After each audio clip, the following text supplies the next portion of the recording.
Bonjour et bienvenue dans cette conférence vidéo, conférence pendant laquelle nous allons vous présenter l'étendue des formations possibles pour vous qui avez un bac STI 2D. Avant de continuer et de savoir quelle formation on va choisir après son bac STI 2D, il faut savoir quel est son projet. Donc votre projet, il est probable que ce soit un projet d'ordre technologique, puisqu'en fait vous avez quand même fait un bac technologique, vous écoutez cette conférence aujourd'hui, et donc nous allons vous présenter des formations qui sont dans ce cadre-là. Vous avez sans doute aussi envie d'une formation relativement sécurisée. J'entends par sécurisée, je rentre dans cette formation, et en sortant, je vais pouvoir rentrer dans le monde professionnel, à plus ou moins longue échéance, mais c'est l'objectif. Nous vous expliquerons qu'il y a de nombreuses passerelles entre nos formations. Et enfin, j'ai mis le mot encadré parce qu'il me semble que jusque-là, au lycée, vous avez été très encadré, dans des petits groupes, vous aviez des effectifs réduits, et donc du coup, vous avez envie de continuer dans cette formation qui est assez inclusive, dans laquelle vous pouvez travailler avec des enseignants, avec une relation assez proche. À ces questions, il faut ajouter les questions suivantes. Peut-être que vous avez des doutes sur la durée de votre formation. Est-ce que j'ai envie d'une formation en 2 ans, en 5 ans? Vous verrez dans la suite de la présentation qu'on n'est pas obligé de répondre tout de suite à cette question. Il y a aussi d'autres questions qui se posent. Je suis bien chez moi, je n'ai pas envie de m'éloigner de ma famille. Est-ce que je vais faire mes études à proximité de mon domicile? Est-ce que je vais aller dans une métropole ou même peut-être encore plus loin? Est-ce que je veux une formation très technologique? Je veux faire quelque chose de très pointu? Ou bien est-ce que j'ai envie, après mon bac STI 2D, d'aller voir quelque chose de plus large? Une ouverture vers une formation peut-être un peu plus généraliste?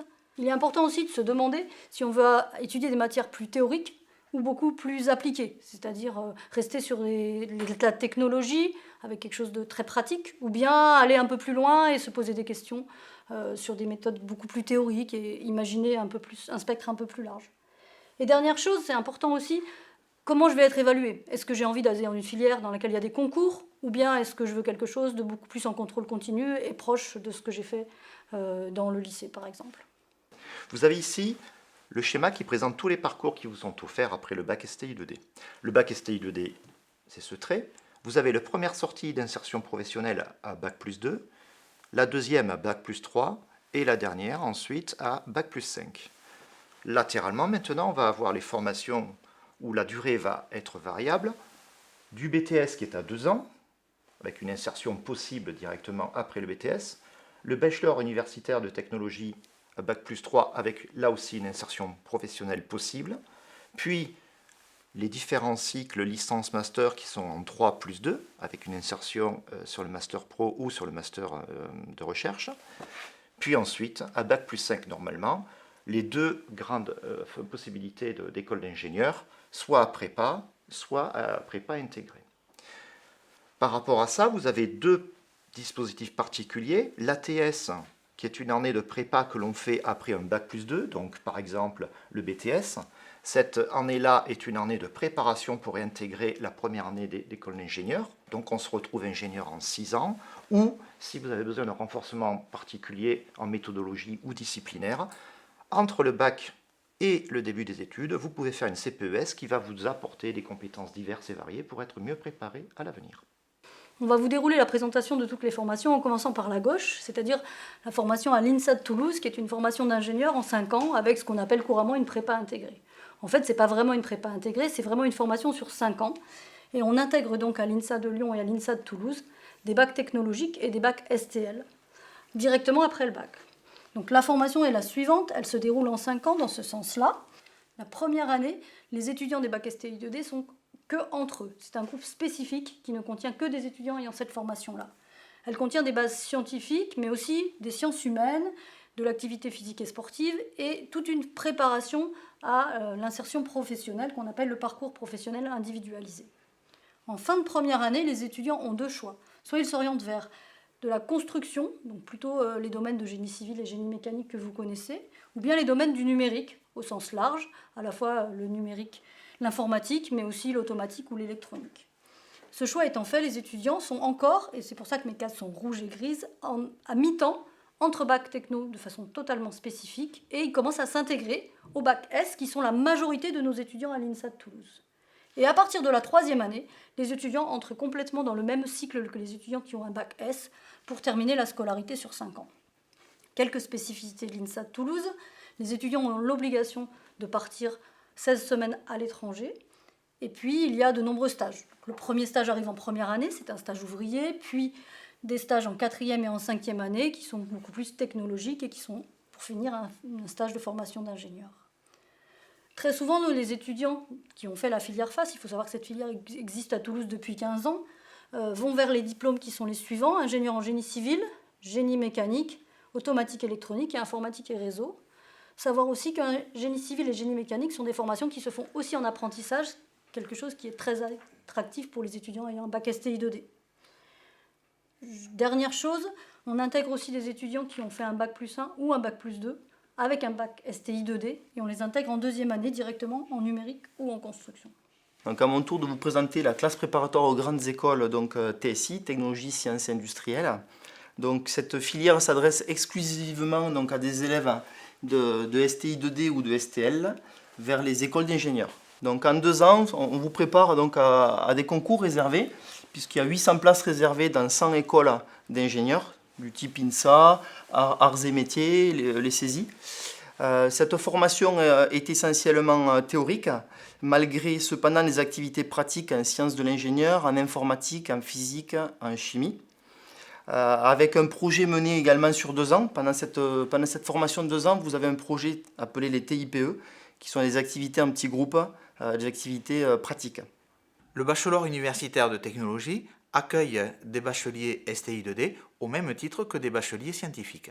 Le bachelor universitaire de technologie devient le nouveau diplôme de référence des IUT. Il s'agit d'un parcours intégré de 3 ans, sans sélection supplémentaire pour atteindre le grade de licence.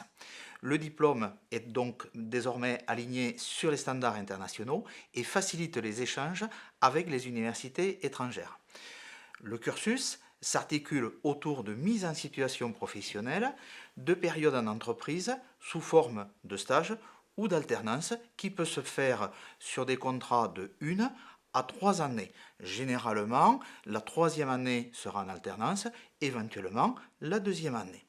Les spécialités restent inchangées et seront préparées sur les mêmes sites, c'est-à-dire Auch, Blagnac, Castres, Figeac, Rodez, Tarbes et Toulouse. Après le bac STI 2D, on peut aussi faire un BTS. Le BTS est un diplôme professionnel qui dure 2 ans et qui forme à des domaines beaucoup plus spécialisés que le bachelor des IUT. Ainsi, là où en IUT, le département s'appelle génie mécanique, on va retrouver en BTS la spécialité CRSA, conception et réalisation de systèmes automatisés, ou conception de produits industriels, ou CPRP, ainsi de suite. Maintenant, la question que vous pouvez vous poser, c'est avec l'enseignement spécifique que vous avez choisi en terminale de STI 2D, quelles sont les spécialités de BTS qui peuvent vous intéresser? Il faut uniquement regarder ce qui vous intéresse. Ainsi, si vous avez fait AC ou ITEC, on peut penser que vous êtes plutôt intéressé par la structure et la matière, et donc les spécialités du génie mécanique vont peut-être plus vous intéresser. Si vous avez fait, par exemple, un SIN ou un E en terminale, on peut penser que les spécialités de génie électrique, d'informatique seront plutôt pour vous. Mais il n'y a pas d'obligation à avoir fait un enseignement spécifique pour faire un BTS. Vous avez fait vos choix sur Parcoursup et vous avez choisi une des formations qui vous a été présentée. Cependant, si votre votre dossier n'est pas suffisamment solide, il vous est possible de faire une classe préparatoire aux études supérieures, appelée CPES via SUP. Ce dispositif d'égalité des chances, créé il y a une dizaine d'années, permet à des élèves issus de bacs généraux, de bacs technologiques ou de bacs pro de renforcer leur dossier afin de pouvoir accéder aux études supérieures. Ce dispositif est en partenariat avec l'INP de Toulouse, Toulouse INSA et l'Université Paul-Sabatier UT3. Lorsque vous serez en CPES, vous aurez droit à un triple tutorat entre des enseignants de l'équipe pédagogique du lycée Bellevue, des tuteurs ingénieurs en activité et ainsi que des tuteurs étudiants actuellement à l'INSA ou à l'INP de Toulouse.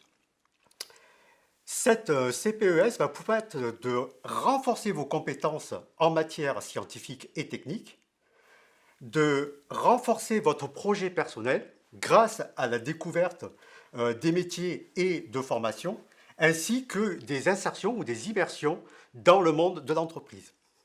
Et enfin, on va vous renforcer vos méthodologies de travail, votre autonomie, ainsi que vos savoir-être et vos codes sociaux. Le programme pédagogique qui vous est proposé est un programme équilibré, comme je vous l'ai dit, qui va vous permettre de renforcer vos compétences en matière scientifique, notamment en mathématiques, en physique-chimie et en sciences industrielles, ainsi que des matières générales telles que le français et l'anglais qui sont des prérequis de communication.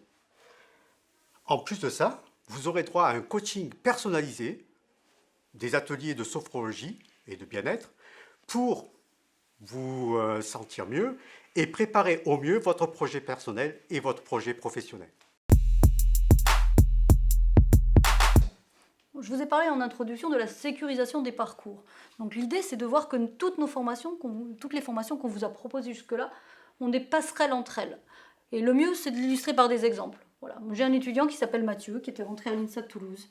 Il a fait 2 ans. Et puis au bout de 2 ans, il n'était pas en capacité de rentrer en 3e année. Et il n'avait pas envie de redoubler sa 2e année. Du coup, il a fait une passerelle vers l'IUT. Il a été admis en 2e année d'IUT à l'époque. C'était encore la formation à ce moment-là. Il a brillamment réussi son DUT. Et après, il a intégré l'ENAC. Et il est maintenant ingénieur dans l'aéronautique. Ce qui caractérise le bachelor universitaire de technologie, ce sont les passerelles entrantes et sortantes. Par exemple, au bout d'un semestre de bachelor des IUT, on va pouvoir, par exemple, aller en BTS, suivre la formation de BTS et ensuite réintégrer la 3e année de bachelor universitaire de technologie ou accéder, par exemple, à une licence professionnelle. Alors je vais vous illustrer avec un autre exemple. Florian, un dossier scolaire qui lui permet de rentrer juste en IUT. Il fait le choix de faire une classe préparatoire aux études supérieures. À l'issue de sa CPES, il intègre une prépa TSI et il peut par la suite intégrer une école d'ingénieur qu'il a fait en 3 ans. Un très court exemple d'une étudiante, pour changer un petit peu, Mélanie, qui était en CPGE TSI et qui s'est rendue compte au bout d'1 an qu'elle n'avait pas envie de passer les concours pour rentrer dans les écoles d'ingénieurs. Du coup, avec dossier, elle est rentrée en 2e année à l'INSA de Toulouse et puis elle est en train de poursuivre sa scolarité actuellement chez nous. Pour finir de montrer la diversité des parcours que l'on peut avoir sur ce schéma, je vais prendre maintenant l'exemple de Thibaut, qui a fait, après un bac STI 2D, un BTS CPI à Saint-Orens. Après ces 2 ans qu'il a passé tranquillement sans travailler plus que ça, il a intégré une ATS où là il a appris à travailler. Ça a été un moment un petit peu particulier. Et après cette ATS, il a intégré les arts et métiers en alternance et il est aujourd'hui en dernière année à Bordeaux. Donc pour reprendre toutes les données que l'on vous a expliquées sur les 5 formations que l'on vous a présentées, voici ce tableau qu'on vous laisse le temps de lire, qui va vous reprendre les données de durée, de lieu, la typologie de formation, le type de certification, d'évaluation et ensuite la poursuite d'études.